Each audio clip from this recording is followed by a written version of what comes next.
Andrew Carnegie was born on November 25, 1835, in Dunfermline, Scotland. Carnegie did not have much formal education, but his family cherished books and understood the importance of learning. On the year of 1848, at age 13, Carnegie and his family migrated to the United States, where they settled in Allegheny, Pennsylvania. After settling in Pennsylvania, Carnegie went to work at a factory earning roughly $1.20 per week. In 1849, Carnegie took the job of a telegram messenger, then decided to become a telegram operator, with hopes to advance his career and future. Later on, he was able to obtain a job at Pennsylvania Railroad in 1853, where he met a man named Thomas Scott, one of the railroad's top officials.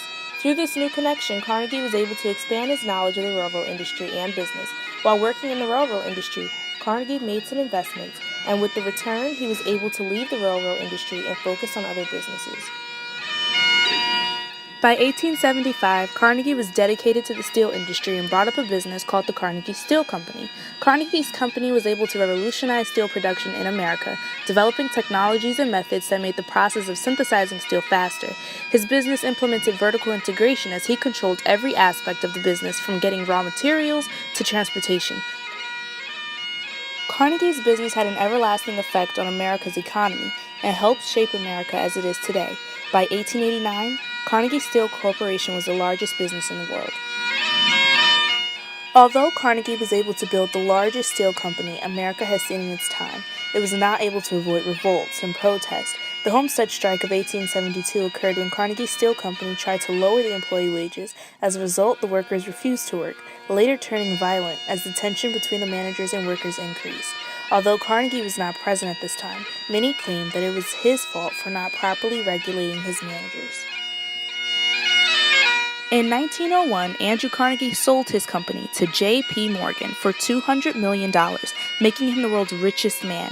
Carnegie left the steel industry to focus on philanthropy. He donated a large portion of his wealth to the New York Public Library, and his support was used to help make 2,800 libraries. Carnegie also traveled and met many people, such as Theodore Roosevelt, and wrote many articles. Carnegie further went on to establish the Carnegie Institute of Technology, which is now called Carnegie Mellon University.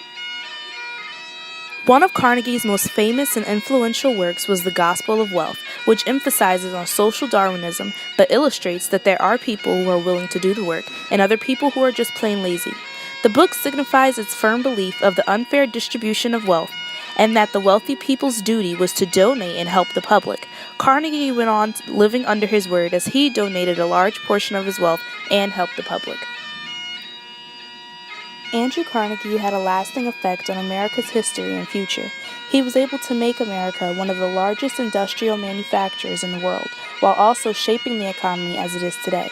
His legacy still stands today as the richest man in the world. Bill Gates is influenced by Carnegie and his work to help the poor by donating a portion of their wealth.